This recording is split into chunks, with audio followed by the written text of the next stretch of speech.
স্বাগত বক্তব্য নিয়ে আসবে আমাদের শ্রদ্ধেয় কাকু এনামুল হক মিলন, পরবেচার রাজবাড়ী কলেজ, পরবেচার রাজবাড়ী কলেজ।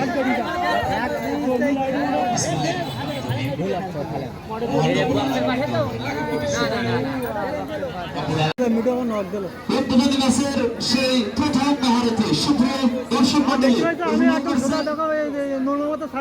তরুণ সংঘের উদ্যোগে আয়োজিত আজকের উদ্বোধনী খেলা শুরু হয়ে গেল। আনারুল অভিজ্ঞ খেলোয়াড় ছোটকুপুর একতা যুব সংঘের তারপর ঘুরেই কিন্তু আজকের উদ্বোধনী খেলা শুরু হয়ে গেল। আর একবার আপনাদের জ্ঞাপনতে জানিয়ে রাখি, দুইটি শক্তিশালী দল একে অপরের প্রতিদ্বন্দ্বিতা করছে, বিশেষ করে ছোটকুপুর একতা যুব সংঘ এবং জিবিএস স্পোর্টিং ক্লাব মাঠের পশ্চিম পাশে লাল রাস্তার ছোটকুপুর একতা যুব সংঘের তিনি কিন্তু প্রথমবারের মতো থ্রোয়িং দিলেন, সেখান থেকে সালাম থ্রোয়িং ছোটকুপুর একতা যুব সংঘের।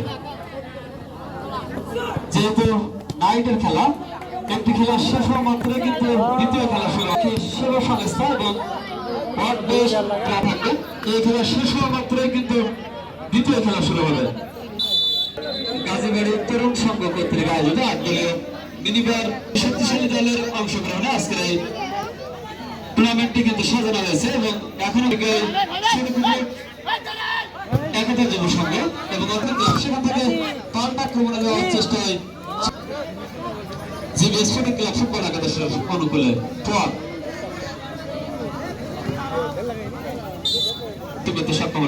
সালাম থেকে মামিনুল, কিন্তু তিনি কিন্তু আন্তর্জাতিক রাখতে পারেননি। ফাঁকা জায়গায় সুযোগটি পেয়েছিল, কিন্তু স্পোর্টিং ক্লাবের অন্যতম সেরা খেলোয়াড় জার্সি নাম্বার 11 তিনি কিন্তু প্রথম পেনাল্টি শুটআউট নেবেন।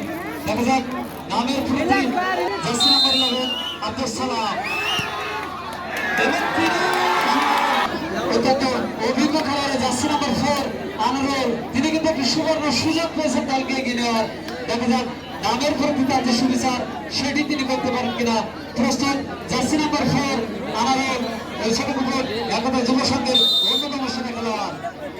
পেনাল্টি শুটআউট নিচ্ছেন আনারুল, পেনাল্টি শুটআউট দিয়ে এবং তিনি সেটি তিনি করতে পারেন কিনা।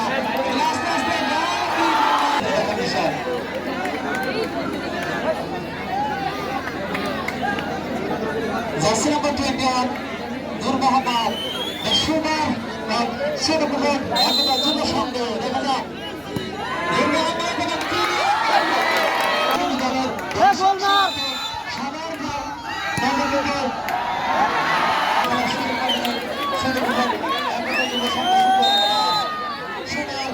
জার্সি নাম্বার 6 সোহাগ